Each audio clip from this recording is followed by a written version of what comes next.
आज आओसाई श्री खंडोबा मंदिरात सिद्धपीठ साई दरबार सपनावतचे संस्थापक जे.पी. सिसोदिया यांनी खंडोबा दैवताचं तसेच साई भक्त म्हाळसापती भगत यांचं दर्शन केलं। यावेळी सपनावत येथून त्यांच्या समवेत आलेल्या सहकारी साई भक्त व श्री साईबाबा संस्थानचे माजी विश्वस्त सुरेश वाबळे यांच्या हस्ते खंडोबा मंदिरात आरती करण्यात आली।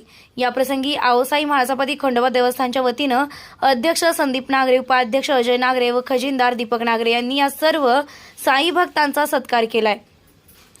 यावेळी बोलताना साई भक्त सिसोदिया यांनी सांगितलं की आज दत्त जयंती हा साईबाबांच्या भक्तांच्या दृष्टीनं अतिशय महत्त्वपूर्ण दिवस असून आजच्याच दिवशी एक अशी घटना घडली की त्यामुळे साईबाबांच्या सिद्ध पुरुष असल्याची प्रचिती त्या काळी भक्तांना आली।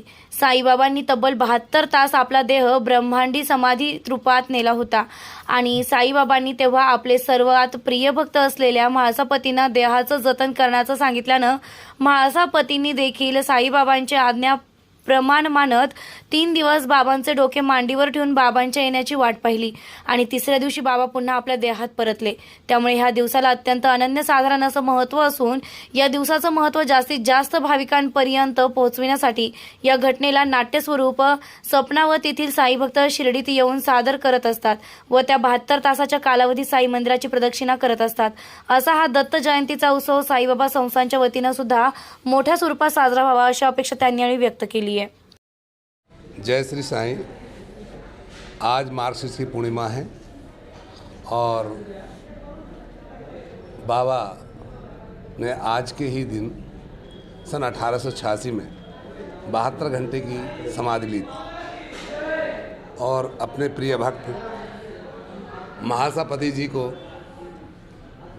जी से वचन लिया था कि मेरे शरीर की 72 घंटे रक्षा करना, मैं लौट करके वापस आऊँगा। और म्हाळसापती जी ने उनके वचनों का पर विश्वास करके, जबकि विरोधी लोग उनके अंतिम संस्कार के लिए आतुर थे क्योंकि वो उनको मृत समझते थे, म्हाळसापती जी के विश्वास ने 72 घंटे तक उनके शरीर की रक्षा की और बाबा पुनः फिर शरीर में आ गए। ये उस समय उन भक्तों के लिए सबसे बड़े दुख और सबसे बड़ी खुशी की घटनाक्रम था। बाबा के जीवन काल का सबसे बड़ा घटनाक्रम है।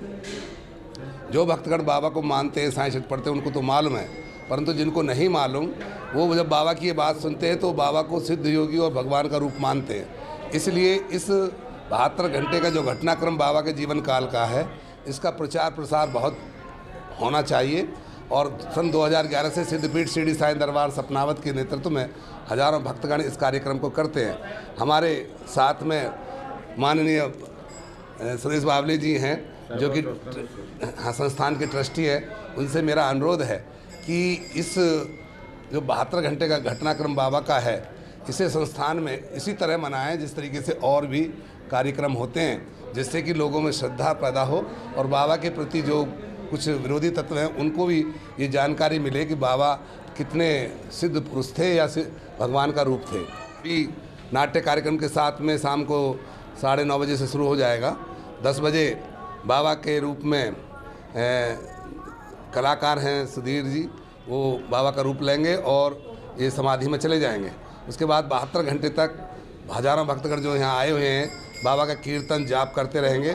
10 तारीख को और परिक्रमा भी चलती रहेगी। 10 तारीख को सुबह ही सुबह काकड़ आरती के बाद बाबा के शरीर में चेतना आएगी, बाबा पुनः आ जाएंगे अपने शरीर में और उसका खुशी का इजहार कराया जाएगा। जोर शोर से पालकी रथ निकाला जाएगा, फिर महापरिक्रमा होगी।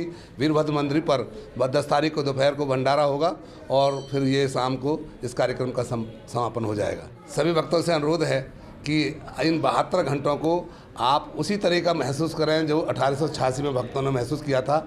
और जो भक्तगण शिरडी नहीं आए हैं और नहीं आ सकते हैं तो अपने जहाँ भी हैं, जहाँ उनके मंदिर हैं या जहाँ भी घर पर रहें या कुछ वहीं पर वो कुछ ना कुछ ऐसा कार्यक्रम करें जिससे कि उन्हें एहसास हो 72 घंटे का।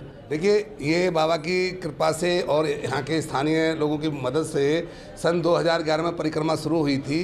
सपनावत दरबार के बहुत से भक्तगण आकर के, जब तक यहाँ कोई भी मालूम नहीं था कि शिरडी क्षेत्र की कहाँ पर सीमा है, तो वो सीमा को ढूंढा गया था।